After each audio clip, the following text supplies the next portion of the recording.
Hey everyone, welcome to another live stream. Hope you can hear me properly. Welcome everybody. So this is a stream where you can ask your questions about Chinese medicine, acupuncture and herbs, or things about Chinese medicine. So it might be questions about, people love to talk about dampness on this channel. So welcome to the people that are watching from YouTube and Facebook and Twitch. So let me know if you've got a comment in here. And I'm also going to be answering some other questions that I've had on the channel recently as well. So there's lots of questions, there's lots of things to talk about. Just want to say thanks everyone. We've gotten to, it's like 4,200 or something subscribers now. It's heaps of subscribers, which is awesome. Lovely to see lots of people engaging about Chinese medicine, getting interested in it. I'm just going to jump into my channel so I can read these questions. So I recently put up a poll, and thanks to the people that have answered some things on that about what they'd like to talk about. So actually out of that, a lot of people said only 3% wanted a Q&A live. But we will talk about some of these things. It's just sometimes I'm busy and I find it quicker to do these live streams. And I also like interacting with people. So hopefully this is a good time. I know it's very late in the US. It's probably around dinner time or sleepy time for you. And all over the world, maybe it's about just after lunchtime in Sydney. So we are going to talk about a few other questions I've got here. Let me have a quick check through this. And so if you are going to ask a question, maybe let me know as well in the comments what you, whether you're a student or whether you're a practitioner. So someone asked me recently, could I tell my story, what led me down this path to Chinese medicine, and maybe share some real stories about how your clients have benefited. That was a Positive Vibes person. Like literally that's their name, Positive Vibes.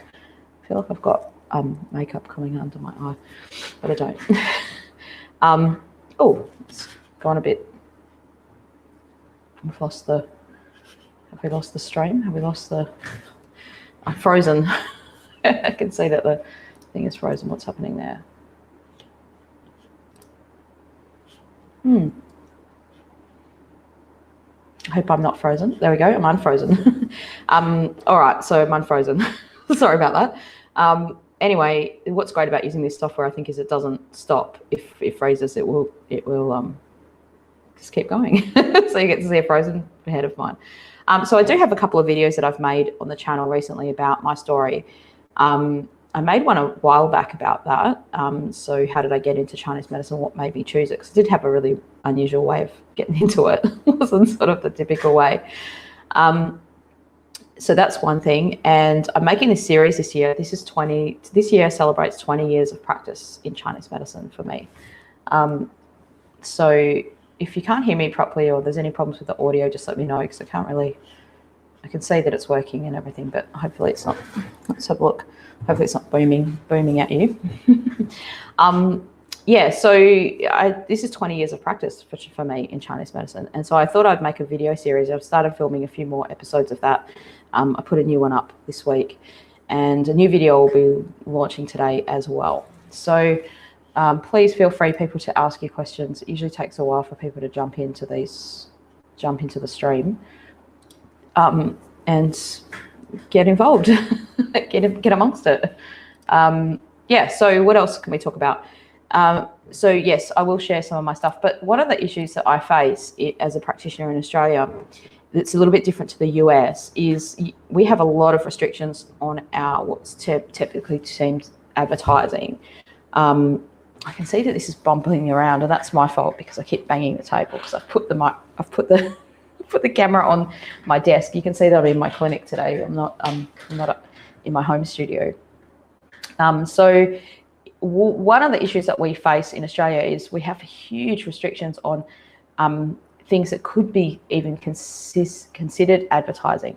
So I don't want to kind of make a problem, let's just say that, for my advertising, for my registration as a practitioner.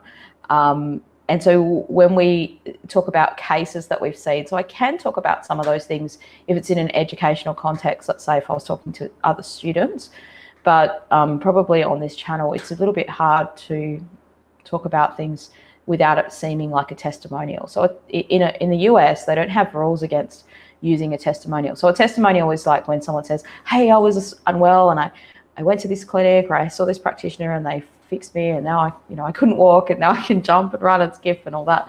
That could be really sensationalized like that, but it could also just be someone saying, hey, Marie's a great practitioner and she fixed my back. Legally, if someone says that on somewhere where I can ask them to remove it, I have to ask them to remove it. So it's a really hard situation to be in. And so that's one of the reasons why I don't put a lot of stuff. Like, it's not that I don't have success stories. It's not that I don't have that. So that's one aspect of it. And the other aspect of it is like, I really feel that I don't want to, I'm concerned about people's privacy as well. And I think it's something when you see a practitioner, certainly they should protect your privacy. Now, there's ways of talking about like, hey, I had this case, I had a person that had this problem and this is what happened, without, you're not necessarily going to breach their privacy or their confidentiality unless other people could identify them. But that is a concern, and it is something to kind of be, I'm concerned about that because I'm an ethical practitioner. So I hope that you are having a great day. There's not too many people on here today. I think this might not be a great time. I sometimes do these things at night, but then I'm a bit tired. And I think maybe it depends on the time of the year, because daylight saving affects people as well. Yeah, so what we'll do is, because I know a lot of people watch these in retrospect, I'll just go through some of these questions. I will make a longer video on this question. Someone asked me, what is dampness? I'll just make a little sign about what we're going to talk about. There we go.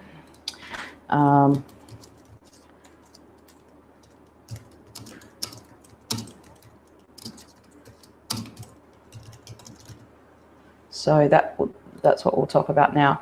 Let's put that on there. Dampness and the spleen-qi connection. Is dampness related to spleen-qi deficiency? They basically ask about how dampness and spleen-qi are interrelated. Yeah, they are really interrelated. And how they are interrelated is basically you wouldn't get dampness if your spleen-qi or your spleen yang or the digestive energy of your body was strong enough to repel it. Either that, or you didn't put dampening foods in your body. Now, what happens sometimes is people get so weak, they get so deficient because of being like that for a long period of time, that it doesn't really matter about the dampening foods anymore. Their system is just so weak that they just kind of can't stop the dampness, or they can't transform it, let's say. So there's an idea in Chinese medicine they call like, your spleen-qi has this job of transforming and transporting the food and fluids. So what that means is you put your foods into your stomach, and it kind of has to heat, just as if you were heating this is analogy, is the cooking pot on the stove. And so if you've watched my video on here that says why eat mostly cooked foods, it's kind of an older one now, but it's me talking about those kinds of things and explaining that in a detail. But it all comes back down to that. So if your spleen-qi can't, if your body can't warm the foods, it's not going to cook it. So it's like, if you put all these good foods into a pot on the stove, but your stove's broken and you can't heat it up. That's kind of what it's like for some people with really severe qi deficiency, and leading to what we call then yang deficiency. In classical Chinese medicine, they don't really think about spleen-qi at all. They kind of just think about, well, your earth element is weak and deficient, and therefore you get yang deficient. Like, they just jump straight to it's just various levels or degrees of yang deficiency. And that's a video I made recently because someone asked me that as well. They said, could you explain the difference between qi and yang deficiency? So that video is going to be coming up on the channel really soon as well. I'm just going to have a sip of water. Not sure which cup to drink out. I've got coffee over here and water over there, so we'll just make the coffee. Yeah, so if you've got a question, you can ask your questions, ask away. And I know a lot of people are doing their studies right now. They're doing their exams. Good luck for people doing that, if that's you and you're studying. studying acupuncture and Chinese medicine. Good. So what's going to happen on the channel, might just make a little channel update as well, I'm thinking about doing some courses in Chinese medicine for people, like just similar to what we do on the channel, but more interactive, where people can maybe jump onto a Zoom course, maybe limit it to like a certain number of people so that there can be a bit of interaction there, and people can kind of learn about diet and lifestyle over a weekend or a couple of hours over a weekend, not the whole weekend. You wouldn't want to spend your whole weekend doing that. So if that's something that people are interested in, if you're watching this after the video, then definitely let me know. I'm trying to hide this thing here. There we go. I'm on a drive. I'm enjoying this so far from Sacramento. Thank you. And I would love courses. Oh, thanks, Alex. That's great to know. Well, please don't text and drive. But I hope that you have a safe drive. And if you have questions, maybe pull over. And I don't want to encourage people to text and drive. You might not be the driver though, so let's just hope that you're not. So the courses I'm thinking about doing would be possibly things like the general health stuff. So there's 4 pillars of health in Chinese medicine. So you have like sleep, you have digestion, and you have like your emotional health or your mental health. This is where Chinese medicine become a little bit intermingled with communism, but it does make sense in one way. But they call it gongzuo, which is like work, right?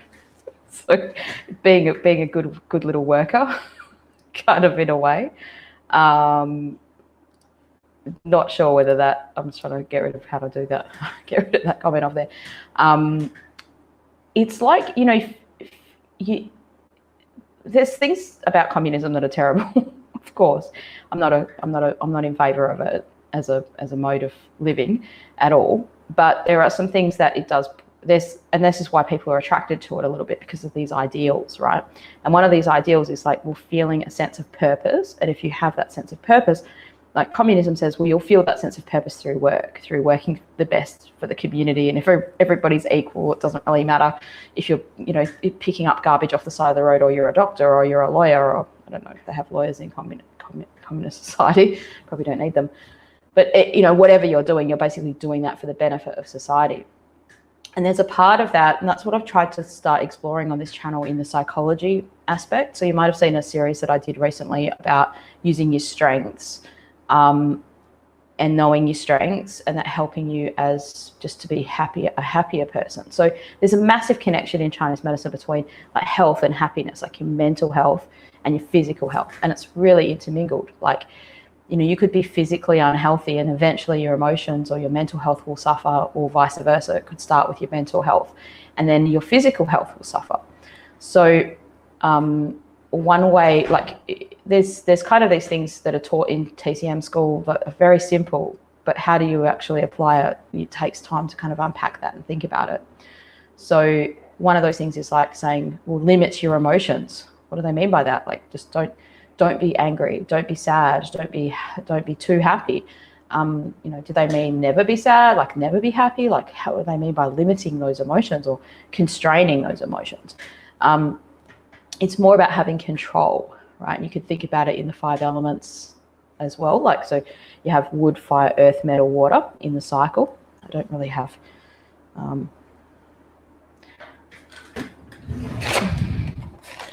let's get a little bit of paper here.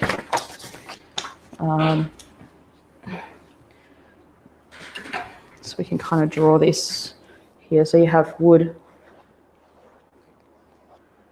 You have these 5 elements, right? So wood, fire, earth, metal, and water. And it's this understanding that, well, these things are all in a cycle all the time. So they're helping each other. This is called the generating cycle, but they're also controlling each other, right? And this is where the beauty of sort of understanding, I feel like I've missed one out there somehow. Oh yeah. So what that means is that's often how a practitioner treats you, right? So if one element's out of balance, it might be because, like for instance, wood's not generating the fire, but it could also be because water's not controlling the fire, or water might be over controlling it, and all those kinds of things. Hi, Siri. Feel free to ask your questions, guys. So if you have a question to ask, now's the time to ask it. I love having a bit of back and forward chat with people. So just kind of talking about how those, so in the course, I'm thinking about doing that, and that could be a bit more interactive, because there's so much that Chinese medicine can help us with. It's preventative, right? Which means you don't know if it's really working, because you never, if it is working, you never see the illness happen. So it's so hard to promote that. One is like, I don't want to unethically promote things to people, right? And I don't, and you know, tell people, oh, if you do, like, how can you test it, is what I'm saying. It's really hard to test that preventative aspect. You'd have to have really big long-term studies where people did use Chinese medicine and people didn't use Chinese medicine. And it's just really hard. And it's also, there's no money in helping people not get sick in a pharmaceutical, you know, sort of system where that's where all the money for research kind of comes in. It was a really interesting, I was listening to a podcast last night. So I was listening to Joe Rogan. I love watching his stuff, but I also watched so there's a guy that's been on Joe Rogan before, Brett Weinstein.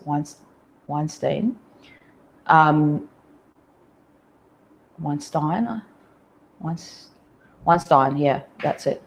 Because I remember him saying he didn't like his name pronounced the other way around. And he's got a podcast called Dark Horse Podcast with his wife, and they're both researchers, academics, medical people. Anyway, I'm not going to talk about what they talk about, because let them do that. It's very good. And so I will get to your question for sure. Great. Thank you guys for asking those things. So what I was getting at is, in the thing that he was talking about on Joe Rogan, was that within the treatment of the COVID virus, there's like, let's say, no money in researching drugs that have lost their patents, let's say, because there's no big money, there's no big incentives for pharmaceutical companies to show efficacy for something that they can't make tons and tons of money out of because the patents have run out, right? And it's the same issue that we have in Chinese medicine, that there's no money in showing that formulas that have been around since the Han Dynasty that anyone can make. Like, why would a pharmaceutical company put money into that? There are Chinese medicine pharmaceutical companies, right? Because there's no proprietary there. There's no sort of magic sauce there. Anyway, so we've got some good questions here. Awesome. So we've got character matters. It does. Definitely. Why would someone crave cold food and drinks? That's a really good question. And it seems contradictory to the general thing of Chinese medicine, right? Like, because you think, well, our bodies, we should crave what should help us, not crave what should hurt us or what's not good for us. So there's a few reasons for this. So there are patterns in Chinese medicine of excess heat, like true excess heat. So how does that happen? Well, you get a cold or a flu, and usually starts with cold, and then you got a fever, and then you were like, a true excess heat would be you've got a lot of sweating, a big fever, a big pulse, like as in, you know, when practitioners feel you're trying to show like this pulse, like you've got it feels big. That's a Bai Hu Tong kind of pattern, and what that means is you're basically so hot, your yang ming is, you know, hot, and you're craving, you probably crave cold, you'd be drinking a lot, and probably crave cold water for that reason, because you want to cool down because your body's so hot. Now, you can die from a really high fever, and we don't really see that in these days too much, because by the time people get that sick, or before they got that sick, they went to Western medicine and got antibiotics. So before antibiotics, there was a lot of people that died from fevers, like just from being, you know, viruses and cold and flus and bacteria and things like that would get to their body and cause them these kinds of fevers and stuff. You know, infections and things that weren't able to be properly controlled, not just because of like not having antibiotics, but just unclean unhygienic living conditions and things like that. So there is that kind of like proper heat, and that person, and you can see that kind of situation in little kids a lot. So they would probably prefer cold, right? They'd be loving the cold. And I don't know if you've ever had a sore throat and you just like, oh, I need some ice or something cold on it to kind of get rid of it or soothe it, right? So it does kind of soothe it. The one thing that cold does, like, so if you apply cold onto your hands, what it does is all the yang kind of pushes inward to be saved in a way, right? So it comes away from the body. And so cold, like you see this with the Wim Hof kind of method, and I am going to get to that because someone asked for a video on that ages ago, and I wanted to do it proper justice, not just, but what it does do in a positive sense, right? You get into an ice bath or something like that, and all the cold's all over the outside of your body. Well, where does the heat go? The heat goes inwards. The heat goes to your organs. So that could be a reason where you've got, if you're a deficient person, you might have this weak yang kind of floating up, and you're very sort of your body's kind of wasting its yang, and also in your digestive system, and so that cold soothes it temporarily. In TCM, just pure TCM, like traditional Chinese medicine, which is like these kind of analogies I've given you a bit more classical, they would say, well, you've got heat, but there's just a lot more diagnosis of saying you've got heat, you've got heatiness. What is that heat? That heat is your own body's yang most of the time. It's not really that true heat, like as in the Bai Hu Tang kind of pattern where people have got, because you'd have to have a big fever to kind of have that happening. You definitely have a fever. Okay, good. I hope that's answered your question. Yeah. And just because you crave something doesn't mean you should be having it, but it doesn't mean that you also might not benefit from warm stuff or just room temperature stuff. Sometimes people have, you develop habits because you have had it for a while, and it causes a dopamine response in your brain. And you think, I like that. I want to have more of it. Yeah. Okay. So Alec says, I only started studying. I think she means I only just started studying. I read the spleen is strong. If the spleen is strong enough, yep, she's put that. Yep, strong enough. I get that. No worries. So strong enough to resist pathogenic factors. Curious to know what happens if the spleen is removed. Yeah, that's a really good question. So what basically Alex is asking, if your spleen is removed, what happens to your spleen chi?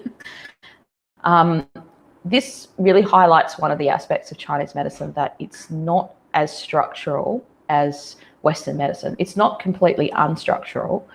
But in Chinese medicine, they say your spleen digests food and fluids, right? Or the TCM saying is it transforms and transports food and fluids. Well, your spleen isn't doing that. Everyone knows that. I think most people know that. In Western medicine, they know that. It's got nothing to do with digestion. But another function of the spleen is also it stores blood, it makes blood, right? So they say the liver stores blood and spleen makes blood. So what does that mean? Well, it's involved in the production of red blood cells, and that's what it's doing. So if you lose your spleen because you had an accident or something happened and you were bleeding and they couldn't stop the bleeding and they need to take your spleen out to stop the bleeding, prevent further damage, then your blood production in a physical sense would be, altered. So your immune system might be compromised for the rest of your life, type of thing. You might have to be careful about that, but it's not going to stop you digesting the foods. So what this does do is it kind of highlights that Chinese medicine, again, if we think about this little chart that I made, your spleen belongs to the earth, right? So the earth is stomach and spleen, and it's really that's why in classical Chinese medicine they more talk about the elements than talk about the organs, because the spleen, it's not just the physical spleen, it's the what we're talking about is the functions of that system, right? So it's the digestive system. Now, some classical texts refer to like spleen pancreas, this idea of, well, it's spleen pancreas. So it's the physicality of putting food in does go into your stomach. I'm just going to get that off the screen in case I'm needing to take up this space with my hands. So let's say you put the food into the stomach, right? And you've got this vessel, this idea of, well, what's underneath, what's kind of creating the fire to kind of digest it, what's providing the energy for that. That's the spleen. Or the separation of the pure and impure. In some textbooks, you might have read that as like the arisal of the clear. And what that means is you're separating these essences from the foods, and you're utilizing, you're getting the utility out of the food, and you're working out what you can't use and sending that down, and what you can use is this idea of sending it up. That doesn't actually physically go up, otherwise you'd have reflux and other horrible things going on, but your intestines are actually extracting the nutrients out of the food, and that's an earth element thing, which is to do with hormones as well. So it's to do with enzymes and hormones, and that's the spleen function, which is kind of aided by wood in that sense. So it's wood that's doing the peristalsis, it's wood that's helping the cyclical movements. So the answer is if the spleen is, I read the spleen is strong enough to resist pathogenic factors. Yeah, so let's say someone has a really healthy diet and they make their spleen energy super strong and everything's good, and then one day they get run over by a bus and they have to get their spleen taken out. It means that, yeah, okay, their immune system might be compromised in life. They have to be careful because they don't have, they've lost one aspect of blood production, of a physical resource that's there to kind of produce blood, which is the underlying, like that's one of the underlying things that gets deficient when you get older, is blood gets deficient.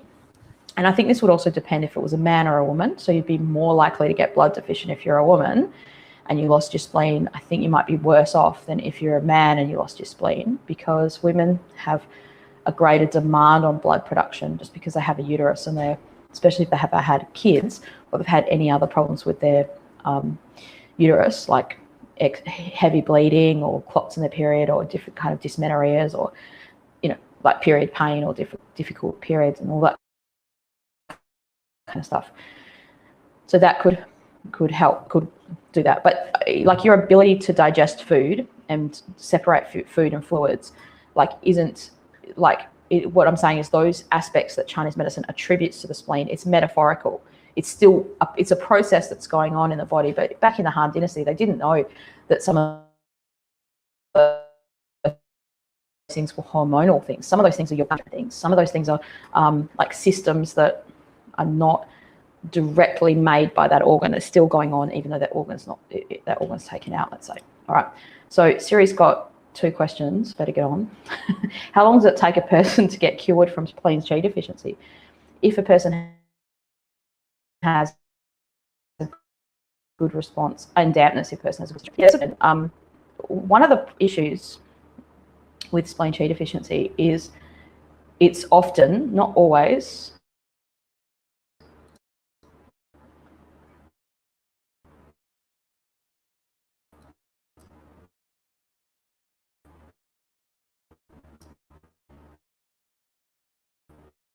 oh, thanks for that question. I don't think the Wi-Fi at this clinic is very good today. It seems to be a bit dodgy. But what's great about this program is it just keeps on going, I think. So I'll try not to stop. One of the problems with this issue is it's caused by lifestyle and diet often, right? Not always, but if it is, and people refuse. So a lot of my patients don't want to change their lifestyle, right? I had this conversation with another practitioner that I saw today, and we were like, well, you can still treat patients whether they want to change their diet and lifestyle, but if they do, but often that it never goes, like their symptoms might get better, but if they don't change their diet and lifestyle, yeah, you might not ever get better. One thing I'd say that I've noticed a big difference in, and this is one of the reasons why I started studying classical Chinese medicine, is the style of herbs that are used to treat a typical spleen Qi deficiency. In classical Chinese medicine, they're a lot warmer than what you would use in TCM. So a very common formula that's used in classical Chinese medicine for like cold and damp in the earth, which is your spleen, is Legion 1, right? Now, Legion 1 is just 4 herbs. One of those herbs is ginger. And ginger is kind of the signature herb for the earth, for the spleen. And so if people want to help themselves with diet, lifestyle, often you need to have a lot of warming herbs in the diet. And look at countries like India, some parts of China, like they eat a lot of spicy. And I don't know why so much. Well, I do know why in one way, but like the advice I give to my patients about spicy food is you want to eat the spices, you want the warmth of the spicy, but you don't want spicy so much that you're sweating, because that would then cause you detriment. So what you want to do is, you know when you go to a curry house, if you go to a curry house, and there's a thing called a Tindaloo, right, which is like a super hot Vindaloo. Vindaloo's already hot, but a really hot curry. And so what you want to do is you want to have warm, spicy that you can tolerate, that doesn't make you sweat.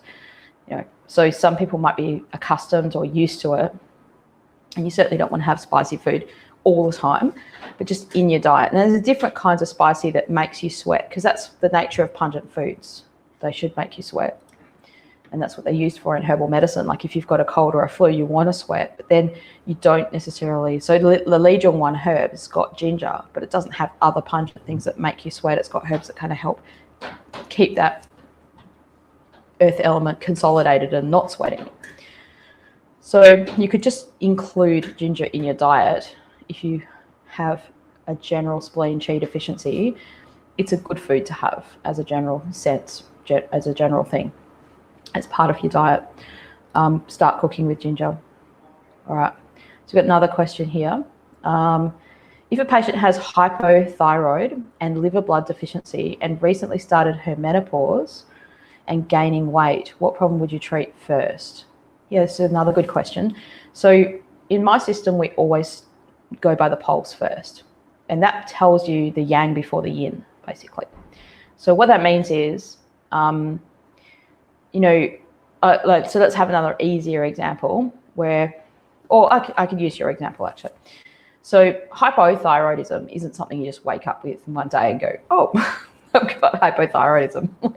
Generally, those symptoms might come on slowly or gradually, and people don't notice them straight away. And then one day they go to their doctor and they say, oh, I'm struggling to lose weight, or, I've just wanted to lose weight and did a diet and it wouldn't work, or whatever has happened. And, they might be sluggish and because your metabolism's slower. And so what that's saying in Chinese medicine is you're probably yang deficient. Like you're probably, now just a disclaimer, like this is a hypothetical, not a real patient. So as in it's not my patient. So this is just how I would approach it. So if that person's truly deficient and that's all that's going on, then their pulse would kind of say, well, you need to address that deficiency, because their pulse would be, in a general sense, let's say either really deep and thin and weak, or just deep and thin, and depending on what kind of feeling the pulse has, like whether it's deep and wiry, or deep and what we call faint, like you press on it and it's hard to feel, can hardly feel it. That would tell us the basic constitution. So some people can get really puffy and watery with this kind of situation. With a typical liver blood deficiency, they'd probably be getting cold, and they could be getting puffy and cold, right? So they could be having not enough water to kind of transform the fire. So if we look back at my little chart, this is coming in handy today. So you've got, let me see if we can, using my iPad for the background. So you kind of have wood would be a big factor in this, but the you need kind of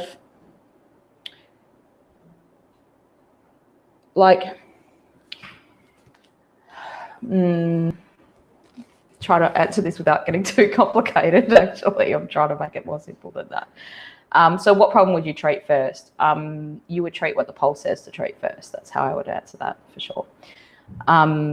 Now, if there's any other things going on that's like stagnation, kind of symptoms, you have to treat those first. They're more yang problems, because once you start tonifying and building somebody's substance up, if you haven't treated those things, that's especially with herbs, that's when they often feel worse. It's really hard to make patients feel worse with acupuncture. Now, they can do if they're really, really deficient and a practitioner uses a lot of needles, like as in their whole body's covered with needles and there's lots of points. So on average, let's say a patient comes in, I might stick 3 or 4, points in their hands, maybe 3 or 4 in their legs, maybe a couple on their belly, a couple on their head. So let's say maybe between 8 and 15 points would be used. Now, I know practitioners who use tons more than that. It's totally varied, and I'm not having a go at any practitioners for any reason, but in a general sense, if someone's deficient, after 2 or 3 points, they're like, oh, I can really feel it. And an experienced practitioner kind of goes, okay, well, we might have planned to do 10 points, but this person can't tolerate that. They don't really need that. They might just need less than that. They can still get a therapeutic benefit. It's all about that, right? I've had a few patients over the years where they've had a thing called what's almost happened, like a needle shock. So what that means is, like, if people here have had acupuncture before, you kind of might have noticed that it feels something happening, right? So you don't just feel nothing, you feel like an achy or a heavy or a tingly. Now, some people get really overwhelmed with that feeling and they get this kind of wave of like a hot flush almost, or sometimes their skin gets clammy, and that could also be because they're a bit afraid, or they're, I've had a few patients over the years that have been really scared of having acupuncture and they didn't tell me, and they just thought, oh, just endure it. They'll see what happens. Not that we be more stronger on people that are, but if you tell your practitioner, they can kind of adjust what they're doing, or go more slowly on you and things like that. Anyway, so what can happen to some people is they're just very sensitive and they don't need very many points. And so I had this one patient once where I had planned all these things to do on them, and when we got to the treatment, they could only really have 2 or 3 needles, and I had to take them all out really quickly because they just were going to nearly pass out. And so that's what we normally would do. And I'd say, look, you can try again next time if you want, no problem.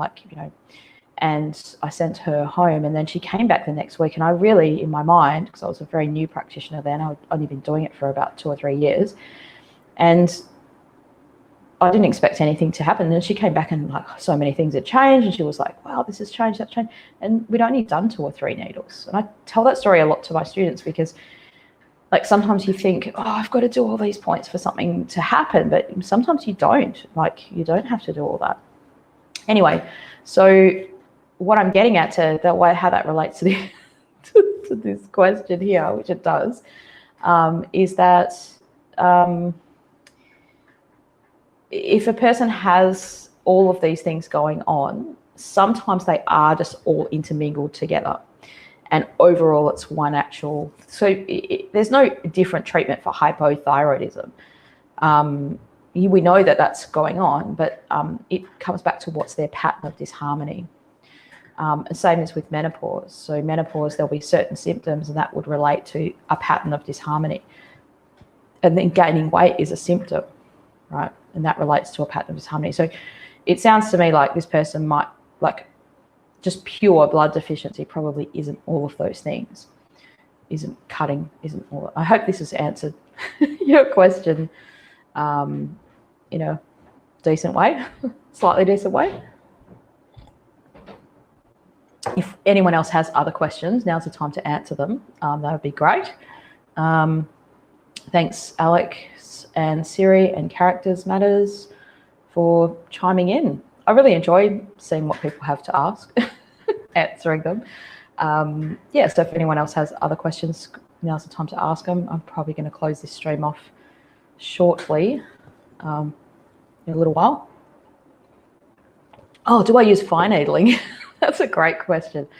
No, I don't. I probably will use these things. Well, let's talk about why, when you would use fine needling, and why I probably wouldn't use it in my practice. One is because it's for really acute situations that we don't, not always, but is commonly used for those things. And it depends on the kind of practice that you have. So on one hand, I mostly do herbs now. I still do acupuncture. But I focus on herbs, and I chose to do that about 3 or 4 years ago when I started doing my classical herbs course. Because it's hard to be good at everything. And even just, narrowing it down to just Chinese medicine, let's say, there's so many things in there. I have had it done on me once before. I had it done on me once in China when they literally snuck up to me with a fine needle in my D14. And I was both freaked out from them sneaking up and stabbing me in the back. Like literally, it was in a hospital where I was working, and I had a cough, and one of the doctors who was there just decided that he would just treat me with this fine needle and this cupping, and I wasn't expecting that. I think he'd said, "Oh, I could do some cupping on your back," and next thing I know, this fine needle was stabbed into my D14, and this cup was put on top of it. Anyway, so that was quite an interesting experience.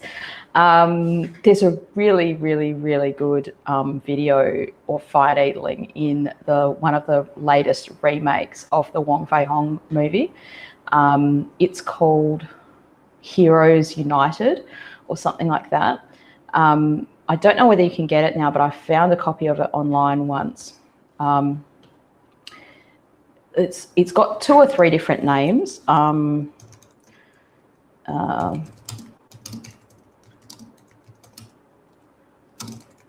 I'm just trying to have a look if I can see what the name of it is. Unity of Heroes, that's it. So the movie's called Wong Fei-Hong, Unity of Heroes, or Hall of Heroes, or something like that, the Unity of Heroes. And it's in Chinese, but if you can, like, one of the things is like this guy's got this toxin in him, and he's like shivering and shaking, and what's great about those kung fu movies is they often had those things in there, but in the old movies they're so pixely and you can hardly see it what's going on. But this one was like high def, really good, and he's stabbing him in the back with this big thick fire needle and then putting these cups on there and drawing out all this blood. It was a great scene. So yeah, I don't know what country you're in, but there's a really good course I could recommend if you want to learn about the classical needling, and that's David White's course. I'll put it in the comments here. Neijing Acupuncture Institute, INR. So it's Institute of Neijing Acupuncture. If you look up that and the guy's name who runs it, don't know why I'm writing things backwards. I'll just put that in the comments there so people can look at that. So if you're interested in studying it, because lots of people watching this are students, he does courses all over the world, and a lot of his stuff is available online, and then he does the in-person stuff, but he's really into the classical needling styles, using the pulse, the Sun Cole pulse diagnosis, like checking your pulse here and on your wrist and all the rest of it. I don't use that system. It's just another thing to learn. I'd love to learn it, but just haven't had the time to dedicate, or haven't made the time to dedicate to learn it. But yeah, if you're interested in it, I would go and do that. I've done a few of his courses online. He's very academic, really good to learn from people that know their stuff, not just trying to sell you a course for the reason of selling you a course, like actually knowledgeable. Cool. All right. Thank you. Acupuncture rocks. It does rock. It's such a great system. Such a great thing. Oh, here we go. Awesome. Jordan Chow. How would infertility work for acupuncture? I think you mean the other way. How would acupuncture work for infertility? We try not to make people infertile with the acupuncture. I know what you mean. I heard Celine Dion had a successful pregnancy due to acupuncture. Yeah, so there's lots of ways of approaching it. The way I do it in my clinic, I just did a gynecological course last weekend, not last weekend, the weekend before. And something that my teacher said, which I've kind of always thought of in my mind anyway, is you just treat what the patient, if you treat the imbalance that the patient has, then that's enough to kind of sort itself out. Now, you have to be a good practitioner to get to that imbalance well, but often with fertility, so this it's a complicated area. One is because sometimes people want to have babies beyond the time where they should be having babies. So if you really follow proper Chinese medicine, they say if you've had a miscarriage, like for instance, you have to wait 9 months before you try again. Now, I don't know many practitioners, certainly people wouldn't be able to run their business as successfully, let's say if they're a fertility practitioner, and they were sending patients away for 9 months every time they had a miscarriage, especially people who go through IVF, like let's say a failed implantation, they counted that as a miscarriage. Now, why do they say you have to wait 9 months? Because they're acknowledging that the toll it takes on your body, because you didn't get a baby out of it, it's so exhausting mentally and physically. Like, you need to wait that time to replenish blood. It takes time to replenish blood, and to, not go through all that rigmarole again. So we do have a lot of issues facing our society now where people are trying to have babies beyond the time. And so you're kind of just working, you're stretching science as much as you can. There's lots of research around acupuncture, around IVF cycles. And I did an interview on this channel with a practitioner who has a special interest in that area, and she runs a clinic in, let me get this right, Amy Forth, her name is. So if you go on this channel and you watch that, she is not just a practitioner, but she's a researcher. So she works in research labs in Sydney. And what was great about interviewing her is she went through step by step all this research that's been done over the last, let's say, 20 years, because research around acupuncture for combining with IVF. Now, I'm not sure what Celine Dion did to do that, but that's very common, right? It's one way of utilizing acupuncture in that area, is to do it pre and post cycles and around your cycle, and all these there's different protocols that are used for different people. So what I would do if a patient came and saw me, and we generally start to ask them a few questions about their cycle, and it really comes down to their pulse. And so if their pulse is showing that they're blood deficient, that's what you treat. If their pulse is showing that they're like, they don't have enough yang to transform water, let's say that's a common pattern that can happen. People get really puffy, like that previous case we were talking about, hypothyroidism type of person, but they don't necessarily have to have that. They could just, have not enough yang to transform the water and also then to make blood. And so their blood becomes either really cold, and they could be blood deficient and cold. They could just be kind of, I've had a few patients that have been heading towards menopause, even some patients where their cycle's completely stopped. And I'm pretty candid with people. I just tell them, look, we can do the best that we can, and it's up to your body if it wants to kind of do that again. I've had some patients where their cycle was returned, even though they probably would have, without herbs, they would have gone on to menopause. Like, well, they'd already started to do that. And it's very common with treating patients for menopause. Once you put them on those formulas, they get 1 or 2 periods back. It doesn't mean that they're fertile and they're going to have babies again, but often that's their bodies. They need to kind of clear that and have a couple of periods, and then they're often much better off for doing that. So there's lots of things. There in TCM, often practitioners put patients on herbs for different parts of the cycle. So days 1 to 4, days 5 to 11, those kinds of things around their menstrual cycle. I used to do that before I did classical herbs, because that's a very common accepted way of kind of basically using herbs to support what should be happening in the cycle. But I don't find that that's as effective as just treating the condition that's there in a Chinese medicine sense. So looking at treating, if they're blood deficient, again, treat that. And when they're blood deficient, there's often different aspects of that. Some people can be very warm, like they've got really warm. Their hands is a good, if you've got cold blood in Chinese medicine, your hands will be freezing cold. And that's a different kind of patient to someone who's got really warm hands. So if they've got warm hands, their yang, and they're deficient, let's say, their yang is often pushing out to the outside. and then often their belly, let's get rid of this thing here, their belly will be cold. Versus if people are really blood deficient and they're cold, their hands will be cold. You know, their abdomen wouldn't be as cold, might be a bit cool, but it won't be freezing. Hope that's helpful to you enough. Oh yeah, boiling decoctions. Are you able to make videos on boiling herbal decoctions in future videos for things like acne or indigestion? You mean because you want to know how to make a boiling up decoction? You want to know how to boil the herbs, or you want to know what herbs you would use for that?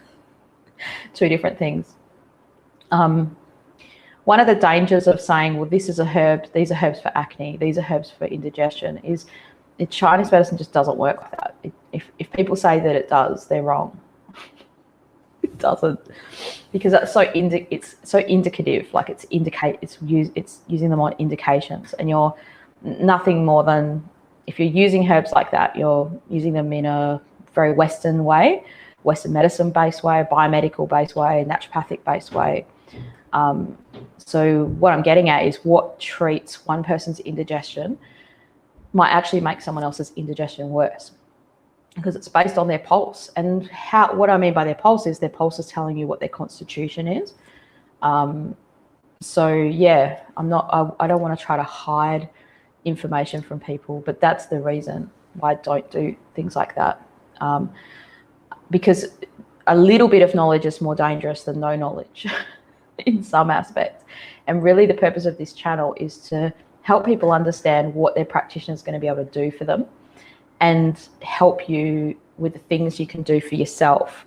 Now, if you were able to just treat yourself in all cases without a practitioner, you wouldn't need to study Chinese medicine. Like, even I can't treat myself for every single thing that's wrong with me, because you're not objective, right? Sometimes I ask a teacher or something, I'm like, oh, this has happened, what herbs would you use? It's very hard to treat your own self all the time, but I can certainly make videos on how to make up decoctions, how to make up the boiling up herbs. But to tell you, oh, these are the herbs that are going to help your acne, or this is going to help this or that. Oh yes, okay, a video on how to decoct herbs or making poultices. So I keep making this video. I have this idea to make this video because I have a poultice that I use. Let me just disconnect this for a second. I'll show you it, because I'm in my clinic now.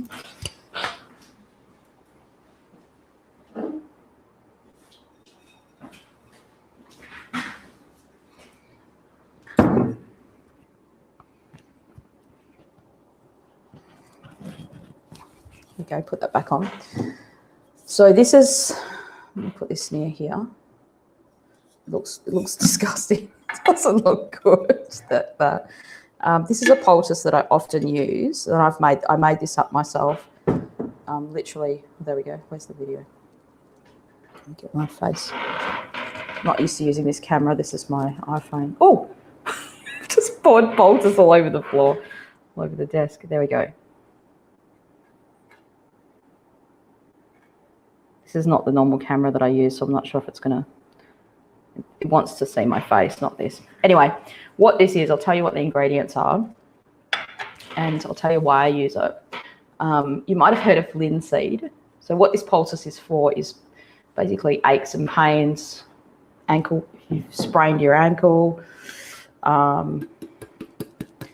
What else would I use it for? So you know when you go for a long walk and you basically get a sore back, like you've got aches and pains, like pain,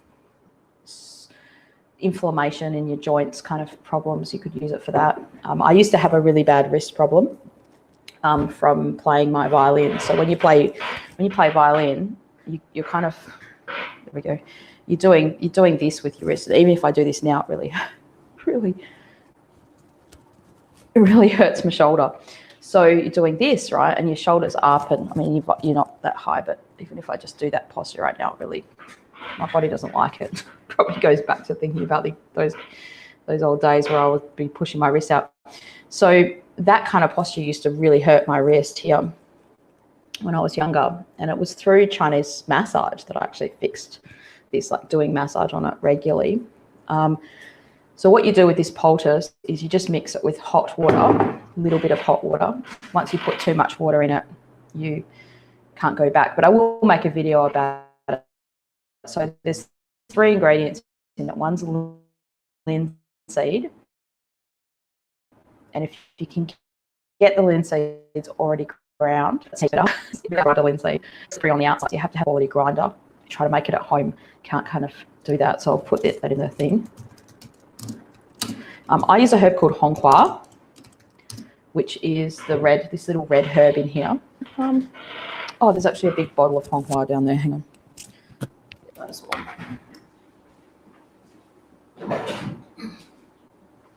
So I don't have many things in here. I don't have many herbs in this, as many herbs in this place as my other ones, like raw herbs. But I do use this. So this is Honghua. And it's safflower. So it's not saffron, because saffron would be really expensive. But it's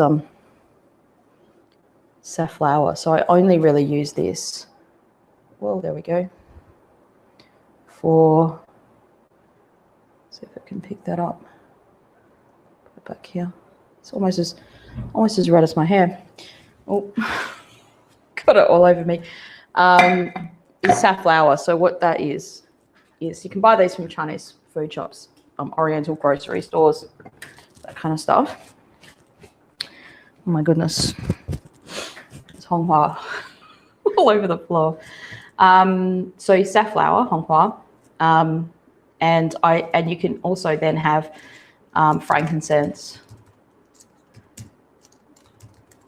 That's my secret recipe right there. There you go. I've made that up myself, and I've used that heaps and heaps of times. And you basically just mix. You could mix equal parts of that. Let's say it doesn't.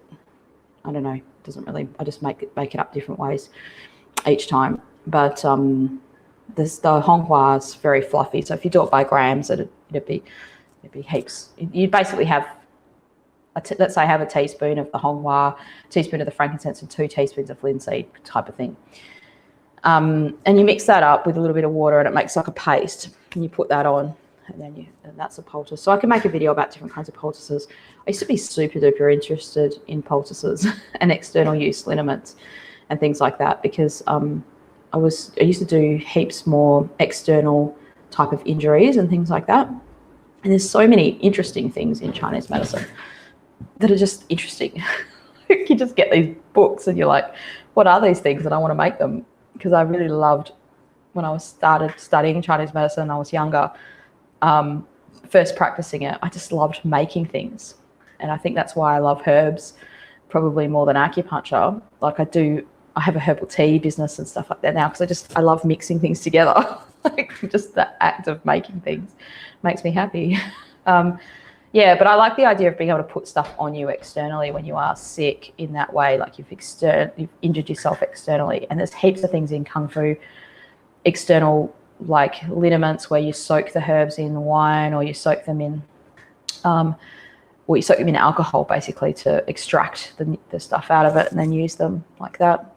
Yeah, all right. So it's been a great little chat, everyone. I hope that this has been useful and helpful to you. Don't forget to subscribe to the channel if you're on YouTube. Yeah, hope that this has been interesting. Thanks everyone for your support on the channel. I am thinking about making the course, so I'll probably get into that if I've got a bit of time the next few weeks. Yeah, I do consults with people on Zoom now, so if people are interested in that, that's one thing that I do that I wasn't doing before, before the COVID. So if people want to have a one-on-one chat, I do that with people all over the world. You can go onto my website. There's a link in the description of most of my YouTube videos, which kind of has that info there. So thanks everyone for your attention. Hope this has been interesting to you. And I'll see you again in the next video. If you're watching this afterwards and you want to, oh, thanks guys. If you want to ask a question, as always, you can put that in the comments and I'll try to answer it on another video. Awesome. Thanks everybody. Oh, you're still here, Character Matters. That's good. All right, awesome. All right, thank you, everyone. Have a great day. Bye.